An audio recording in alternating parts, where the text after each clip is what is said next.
안녕하세요. 떠먹여주는 지식 떠먹지입니다. 전 세계가 숨죽여 기다리는 애플의 첫 번째 폴더블 기기가 출시되는 날 가장 큰 타격을 입을 기업은 어디일까요?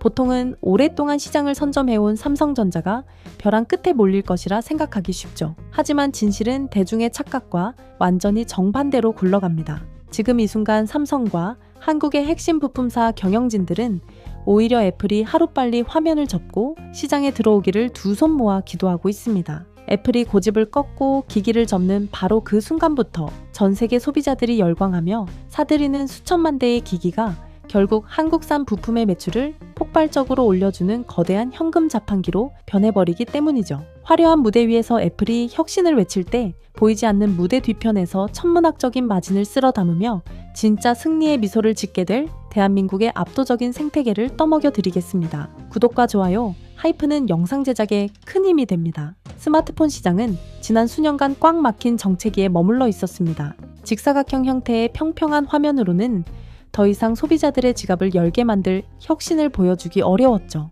제조사들은 카메라 렌즈 개수를 늘리거나 화면 크기를 단 몇 밀리미터 키우는 방식에 매달렸지만 시장의 반응은 차갑게 식어갔습니다. 교체 주기는 점점 길어지고 새로운 기기가 출시되어도 이전 세대와 큰 차이를 느끼지 못하는 소비자들이 늘어났습니다. 화면을 키우려면 기기 전체 크기가 커져야 하는데 이는 휴대성을 크게 떨어뜨리는 단점을 안고 있습니다. 한 손에 쏙 들어오면서도 대화면을 즐기고 싶다는 모순된 소비자 수요를 만족시키기 위해 등장한 돌파구가 바로 화면을 반으로 접은 폼팩터였습니다. 초기에는 접히는 부분의 주름과 약한 내구성 탓에 단순한 호기심 거리로 치부되었으나 이제는 프리미엄 스마트폰 시장을 이끄는 대세로 자리를 굳혔죠. 처음 시장에 등장한 기기들은 화면 보호 소재가 쉽게 벗겨지거나 틈새로 미세한 이물질이 들어가는 등 여러 내구성 한계를 노출했습니다. 하지만 세대를 거듭하며 경첩 구조가 개선되고 방수 방진 기능까지 추가되면서 실사용에 무리가 없는 수준으로 발전했습니다. 이제 형태의 변화는 단순한 유행을 넘어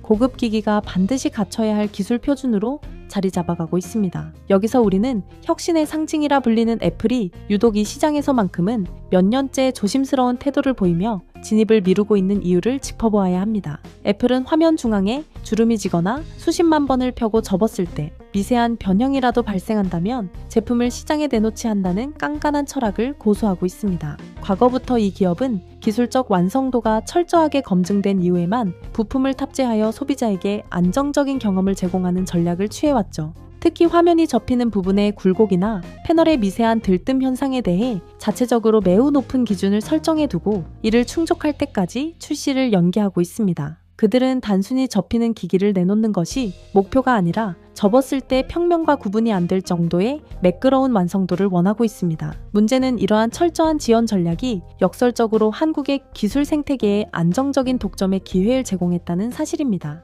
애플이 요구하는 높은 품질 기준을 충족하며 부품을 대량으로 생산할 수 있는 국가는 지구상에서 대한민국이 유일했기 때문이죠. 결과적으로 애플이 출시 시점을 저울질하며 완성도를 끌어올리는 동안 한국 기업들은 그 기준을 만족시키는 핵심 기술을 차분하게 고도화했습니다. 막대한 연구 개발 자금을 투입하여 패널의 생산 수율을 끌어올리고 관련 부품의 조립 라인을 대규모로 확충했습니다. 영하 20도의 환경이나 영상 60도의 고온에서도 패널이 손상되지 않는지 기계적인 반복 테스트를 거치며 방대한 데이터를 축적했죠. 이 과정에서 유연한 소재 배합 비율부터 미세한 부품 구동 방식까지 수많은 특허를 선점하며 다른 국가들이 진입할 수 없는 장벽을 쌓아 올렸습니다. 보통 대형 제조사는 부품 공급망을 여러 곳으로 분산시켜 업체 간 경쟁을 유도하고 납품 단가를 낮추는 협상 전략을 주로 사용합니다. 하나의 기업의 부품 공급을 의지하면 가격 협상력을 잃기 때문입니다. 하지만 접히는 스마트폰 영역에서는 고품질의 부품을 정해진 납기일에 맞춰 안정적으로 납품할 수 있는 대체제가 사실상 존재하지 않습니다. 단순히 연구실 환경에서 몇 개의 그럴듯한 시제품을 만들어내는 것과 하루에 수만 대씩 동일한 품질의 부품을 양산하는 것은 전혀 다른 차원의 문제입니다. 경쟁국 기업들이 정부 보조금을 바탕으로 추격하고 있지만 불량률을 통제하고 일정한 품질을 유지하는 양산 능력에서는 여전히 큰 격차를 보이고 있습니다. 스마트폰 부품 생태계에서 특정 국가의 기업들이 단일 품목에 대해 이토록 강한 지배력을 행사하는 경우는 역사적으로도 매우 드문 일입니다. 과거 일반 부품 시장에서는 항상 다수의 공급자가 당하 경쟁을 벌이며 완제품 제조사의 이익을 극대화해 주었습니다. 그러나 화면이 접히는 차원의 하드웨어 변화는 기존의 산업 문법을 완전히 바꾸어 놓았습니다. 진입장벽이 높아진 타사의 기술을 먼저 완성한 쪽이 시장의 공급량을 통제할 수 있는 권한을 가지게 된 것입니다. 애플이 자체적인 설계 능력을 바탕으로 모바일 트렌드를 주도해왔지만 물리적 한계를 극복해주는 파트너 없이는 그 어떠한 설계도 단순한 도면에 불과합니다. 한국 기업들은 이러한 점을 간파하고 선행 투자를 멈추지 않았습니다. 남들이 투자를 주저할 때 오히려 생산 설비를 늘리고 공정 최적화에 매달린 결과가 지금의 공급망 체제를 완성한 원동력이 되었습니다. 결국 글로벌 거대 기업이 아무리 공급망을 다변화하려 시도해도 한국 기업의 손을 잡지 않고서는 기기를 조립할 수 없는 의존 관계가 형성된 것입니다. 이는 부품을 납품하는 업체가 오히려 완성품 제조사의 제품 출시 여부에 큰 영향을 미칠 수 있는 구조적 우위를 점했다는 것을 의미합니다. 가장 먼저 살펴볼 핵심 영역은 스마트폰의 얼굴이자 기기 내부에서 가장 높은 원가를 차지하는 디스플레이 패널입니다. 화면을 물리적으로 접는다는 것은 단순히 얇은 플라스틱을 구부리는 수준의 작업이 아닙니다. 유기발광 다이오드 패널은 수분과 산소에 매우 취약한 유기물로 구성되어 있어 이를 보호하는 겹겹의 막이 필수적이죠. 과거의 평면 화면에서는 단단한 유리판으로 이를 덮어 보호했지만 화면이 접혀야 하는 기기에서는 얇고 유연한 필름 형태의 보호막을 씌워야 합니다. 이를 방막봉지 기술이라고 부르는데 수 나노미터 두께의 유기막과 무기막을 교대로 수십 겹 쌓아 올려 외부의 공기를 차단하면서도 종이처럼 유연하게 구부러지도록 만드는 고난도 공정입니다. 종이보다 얇은 두께를 유지하면서도 선명한 빛을 뿜어내야 하고 마이너스 20도의 추운 날씨에도 얼어서 깨지지 않아야 하며 매일 수십 번씩 접고 펴는 물리적 인장력을 수년간 견뎌내야 하죠. 현재 글로벌 시장에서 이 정도 품질의 유연한 패널을 수천만 대 규모로 불량 없이 공급할 수 있는 제조사는 한국의 대형 디스플레이 기업들이 유일무이합니다. 여기에 디스플레이 표면을 외부 충격으로부터 보호하는 커버 글라스의 소재 변화도 반드시 짚고 넘어가야 합니다. 과거의 기기들은 긁힘에 강한 두껍고 단단한 강화 유리를 사용했지만 이 소재는 접히는 순간 물리적 한계를 이기지 못하고 파손됩니다. 초기 폴더블 기기들이 플라스틱 소재의 투명 폴리이미드 필름을 표면에 부착하여 출시되었지만 손톱 자국이 남거나 화면이 우는 현상 때문에 단점으로 지적되었죠. 이를 극복하고 유리 특유의 매끄러운 촉감을 살려낸 것이 바로 초박형 유리 기술입니다. 사람 머리카락 굵기의 3분의 1 수준인 30 마이크로미터 두께로 유리를 얇게 가공하면서도 표면 강도와 유연성을 동시에 확보해야 하는 까다로운 소재입니다. 유리를 얇게 깎아내는 식각 공정 과정에서 단일 마이크로미터의 두께 편차라도 발생하면 화면을 접을 때 그 부분으로 힘이 쏠려 유리가 깨지게 됩니다. 따라서 전체 면적의 두께를 균일하게 맞추고 절단면의 미세한 균열을 방지하기 위해 특수 화학 용액으로 표면을 코팅하는 공정이 반드시 필요하죠. 이 전체 생산 과정에 걸쳐 한국 기술진의 원천 특허가 아주 촘촘한 그물망처럼 전 세계 시장을 덮고 있습니다. 초박형 유리를 완성한 후에도 난관은 남아 있습니다. 얇은 유리와 그 아래의 발광 패널, 그리고 터치 센서를 하나의 모듈로 합치는 과정에서 투명하고 유연한 특수 접착제가 사용됩니다. 이 접착 광학 물질 역시 수십만 번의 접힘 과정에서 굳어지거나 기포가 발생하지 않아야 하며 극한의 온도 변화 속에서도 각 층의 얇은 소재들이 분리되지 않도록 꽉 잡아주는 역할을 해야 하죠. 패널 하나를 구성하기 위해 들어가는 수많은 화학 소재와 정밀 광학 부품들이 한치의 오차도 없이 결합되어야 비로소 하나의 완성된 접히는 디스플레이가 탄생하는 것입니다. 경쟁국인 중국의 디스플레이 기업들이 자국 정부의 보조금을 등에 없고 빠른 속도로 생산 라인을 늘리고 있지만 이 내구성 테스트와 수율 관리에서는 여전히 좁힐 수 없는 기술적 격차가 존재하죠. 중국 기업들은 플라스틱 필름 기반의 패널 생산에는 어느 정도 궤도에 올랐으나 고강도 초박형 유리를 부착하여 얇고 균일한 패널을 대량으로 양산하는 공정에서는 수율을 50% 이상 끌어올리는데 큰 어려움을 겪고 있는 것으로 분석됩니다. 패널을 2장 만들 때 1장은 불량품으로 폐기해야 한다는 뜻이며 이는 곧 제조 원가의 극심한 상승과 직결됩니다. 글로벌 제조사들이 단가를 낮추기 위해 공급망을 다변화하려 시도해도 최고급 모델의 디스플레이 물량만큼은 한국 기업에게 전적으로 의존할 수밖에 없는 이유가 바로 여기에 있습니다. 겉으로는 해외 유명 기업의 로고가 박힌 최신형 기기일지라도 그 화면이 뿜어내는 선명한 빛과 매끄럽게 구부러지는 유리의 본질은 수십 년간 현장에서 축적된 한국산 나노공학과 소재 기술의 결과물인 것입니다. 화면뿐만 아니라 기기가 반으로 접히는 관절 역할을 수행하는 힌지 모듈은 숨겨진 기계공학의 정수라 할 수 있습니다. 힌지는 스마트폰이 닫힐 때 내부 디스플레이 패널에 가해지는 압력을 골고루 분산시키고 외부의 미세한 먼지나 빗방울이 기기 내부로 침투하는 것을 완벽하게 차단해야 하죠. 특히 최근 폴더블 시장의 대세로 자리 잡은 물방울 모양의 굴곡을 형성하며 접히는 힌지 방식은 디스플레이 양면이 빈틈없이 완전히 밀착되도록 도와주면서도 화면 중앙에 남는 주름을 최소화하는 매우 까다로운 고난도 기술입니다. 이 핵심 부품 역시 국내 정밀 부품 업체들이 전 세계 시장의 주도권을 확고하게 쥐고 있습니다. 힌지 모듈 하나를 조립하기 위해 적게는 수십 개에서 많게는 100개가 훌쩍 넘는 초소형 기어와 금속 부품들이 사용됩니다. 이 수많은 부품들은 단 0.1mm의 미세한 오차도 허용하지 않고 마치 스위스 시계의 톱니바퀴처럼 정확하게 맞물려 돌아가야 하죠. 또한 사용자가 원하는 어떤 각도에서든 화면을 멈춰 세울 수 있는 프리스탑 기능을 완벽하게 구현하기 위해서는 부품 간의 마찰력과 회전 토크를 일정하게 통제해야 합니다. 조립이 조금이라도 헐거우면 화면이 힘없이 주저앉고 반대로 너무 뻑뻑하면 연약한 디스플레이 패널에 무리가 가기 때문입니다. 이렇게 극도의 정밀함과 내구성이 동시에 요구되기 때문에 힌지 모듈 하나의 납품 단가는 기존 평면 스마트폰에 들어가는 일반적인 구동 부품들과는 비교조차 되지 않을 정도로 높게 책정되어 있습니다. 기기의 형태가 물리적으로 변하면서 내부 설계의 패러다임도 완전히 뒤집혔습니다. 화면이 반으로 접히는 구조 탓에 기기의 두뇌인 메인보드와 전력을 공급하는 배터리는 하나의 통짜 형태로 들어갈 수 없고 두 개의 좁은 공간으로 나뉘어 탑재될 수밖에 없죠. 얇아진 두께 속에서도 전력 효율을 극대화하고 물리적으로 분할된 두 개의 배터리를 마치 하나의 배터리처럼 안전하고 균형 있게 제어하는 배터리 관리 시스템은 매우 고도화된 기술을 요구합니다. 두 배터리의 충전 속도와 발열량을 실시간으로 동기화해야만 폭발 위험이나 성능 저하를 막을 수 있기 때문입니다. 게다가 양쪽으로 나뉜 보드와 배터리가 데이터를 주고받기 위해서는 끊임없이 움직이는 힌지를 가로지르는 연성 인쇄 회로 기판이 반드시 필요합니다. 수십만 번의 접힘 속에서도 이 얇은 연결선이 단선되거나 신호 지연을 일으키지 않도록 설계하는 고밀도 부품 기술은 한국 관련 기업들이 수십 년간 축적해온 압도적인 장기입니다. 또한 기기 내부에서 발생하는 뜨거운 열을 빠르게 분산시키는 반결 설계도 폼팩터 변화에 맞춰 급격히 진화했습니다. 스마트폰을 접었을 때는 내부의 열이 밖으로 쉽게 빠져나가지 못하고 좁은 공간에 갇히는 현상이 발생하죠. 열이 내부에서 축적되면 기기를 보호하기 위해 애플리케이션 프로세서의 성능이 강제로 저하되기 때문에 이를 막기 위한 특수 흑연 시트나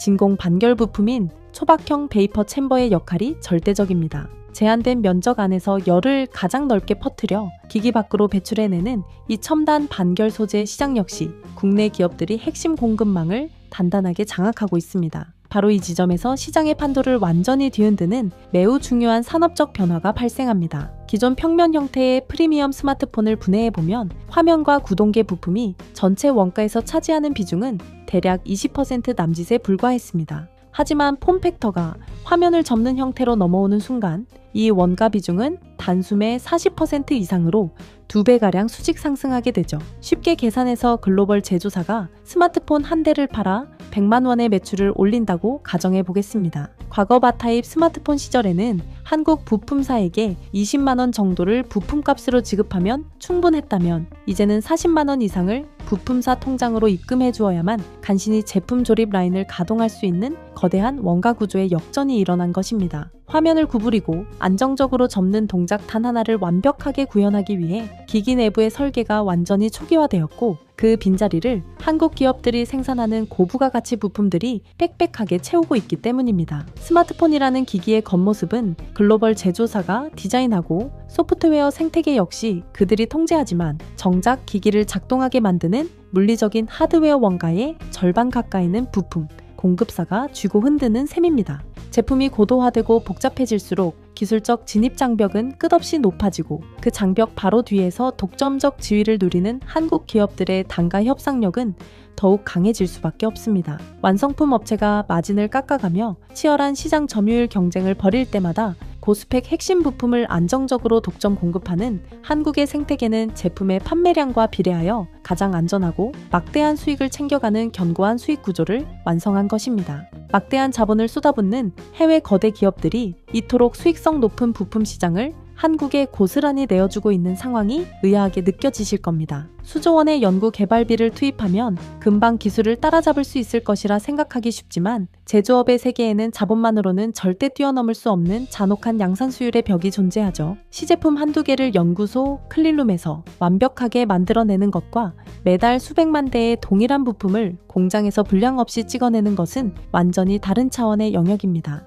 디스플레이 패널이나 초정밀 힌지를 제조할 때 공기 중에 미세한 먼지 알갱이 하나만 침투하거나 유기물 증착 공정에서 1마이크로미터만 위치가 어긋나도 그 패널은 전량 폐기 처분해야 하죠. 최첨단 반도체 공정과 마찬가지로 폴더블 패널 공정 역시 초미세 입자 하나가 전체 회로를 단선시키거나 발광 유기물을 오염시키는 치명적인 결함으로 이어지기 때문입니다. 만약 공장의 양산 수율이 50% 밑으로 떨어진다면 부품을 생산하면 할수록 제조사의 적자가 눈덩이처럼 불어나는 기형적인 경제 구조가 만들어집니다. 부품을 2개 만들 때 1개를 버려야 한다면 투입된 소재 비용과 설비 가동비 그리고 인건비가 2배로 치솟아 결국 판매 가격보다 제조 원가가 더 높아지는 파산 직전의 상태에 몰리게 되는 것이죠. 중국의 후발 기업들이 정부의 파격적인 보조금 지원을 받으며 수십조 원 단위의 디스플레이 공장을 짓고 고성능 설비를 도입했지만 실전 수율을 확보하지 못해 고전하는 이유가 여기에 있습니다. 라인을 설치하고 장비를 가동하는 것은 돈으로 해결할 수 있지만 미세한 온도 변화나 습도 차이에 반응하는 유기물의 화학적 특성을 제어하고 초박형 유리의 미세 절단면 균열을 방지하는 노하우는 수년간 수억 대의 제품을 만들어 본 경험에서만 얻을 수 있기 때문입니다. 단순히 장비의 스펙을 높인다고 해결되는 문제가 아니라 공정 단계마다 발생하는 수천 가지 변수를 실시간으로 감지하고 수정한 방대한 데이터베이스가 쌓여 있어야 비로소 안정적인 수율이 확보되는 것입니다. 애플과 같은 글로벌 거대 기업이 신제품을 기획할 때 가장 두려워하는 것이 바로 이 부품 공급의 불확실성과 품질의 불균이람입니다. 글로벌 마케팅을 펼치며 초기 출하량을 수천만 대 단위로 계획해 놓았는데 핵심 부품사의 수율이 불안정하여 제품 생산이 지연된다면 신제품 출시 일정 전체가 차질을 빚게 되죠. 더 나아가 제품 출시 직후 전 세계 실사용자들의 손에서 디스플레이 화면이 들뜨거나 힌지에서 이상 소음이 발생하고 추운 겨울날 화면이 깨져버리는 품질 결함 사태가 터진다면 수조 원에 달하는 브랜드 가치와 기업 신뢰도가 하루아침에 무너져 내리게 됩니다. 단 한 번의 품질 사고로 입게 될 잠재적 손실이 부품 단가 몇 달러를 아끼는 이득보다 비교할 수 없을 정도로 거대하기 때문에 글로벌 빅테크 기업들은 검증되지 않은 저렴한 부품사를 함부로 파트너로 선택할 수 없습니다. 결국 아무리 납품 단가가 비싸더라도 수천만 대의 불량 없는 부품을 정해진 기한 내에 오차 없이 납품해본 실전 경험을 가진 파트너는 지구상의 한국의 기업들 뿐입니다. 해외 경쟁사들이 국가 보조금을 등에 업고 부품 단가를 후려치며 시장에 진입하려 안간힘을 쓰고 있지만 수십 년간 반도체와 디스플레이 현장에서 축적된 양산 노하우와 극한의 신뢰성 테스트를 통과한 데이터의 벽은 단기간에 결코 돈으로 살 수 없는 절대적인 진입 장벽으로 작용하고 있죠. 기술적 독점력이 단순히 손바닥만한 스마트폰 기기에만 머물러 있지 않다는 점이 이 산업의 무서운 잠재력입니다. 여기에 최근 기기 자체에서 구동되는 온디바이스 인공지능 기술이 탑재되면서 대용량 데이터를 지연 없이 처리하기 위한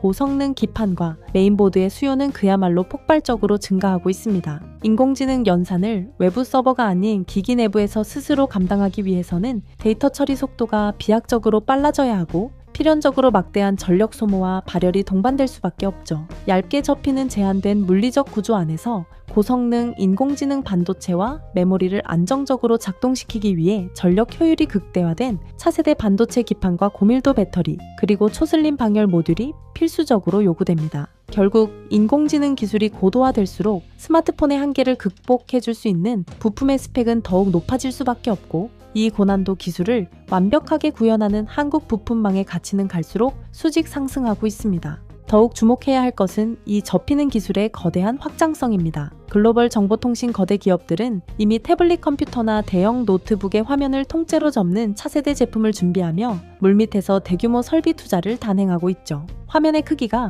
10인치에서 20인치 이상으로 커진다는 것은 그 안에 들어가는 유연한 디스플레이와 정밀 힌지, 그리고 초박형 유리 소재의 면적이 스마트폰의 수배 이상으로 넓어진다는 뜻입니다. 이는 매우 결정적인 경제적 의미를 지닙니다.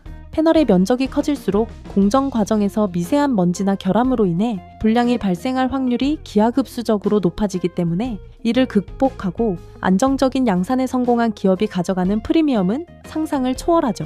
패널 한 장당 납품 단가와 영업이익이 스마트폰과는 비교할 수 없을 정도로 폭등한다는 것을 의미합니다. 이러한 기술적 우위는 정보통신기기를 넘어 미래형 모빌리티 산업으로도 빠르게 뻗어나가고 있습니다. 최근 도로를 달리는 최신 프리미엄 전기차 내부를 장식하는 거대한 곡면 디스플레이 시장까지 한국 기업들이 과반 이상의 점유율을 휩쓸며 영토를 확장하고 있죠. 자동차 내부의 디스플레이는 운전자의 시야각에 맞춰 유연하게 곡면을 형성해야 할 뿐만 아니라 주행 중 발생하는 강한 진동과 한여름에 80도에 육박하는 고온, 그리고 한겨울의 영하 날씨를 모두 버텨내야 하는 극한의 신뢰성을 요구합니다. 탑승자의 생명과 직결되는 안전 정보가 표시되기 때문에 단 한 번의 화면 꺼짐도 허용되지 않는 엄격한 시장입니다. 기기의 종류가 휴대폰이든 컴퓨터든 자동차든 상관없이 화면을 구부리고 접어서 공간의 활용성을 혁신하는 모든 첨단 산업의 길목에 한국 기업들이 거대한 진입 장벽을 세워두고 있는 셈입니다. 오늘 이야기는 여기까지입니다.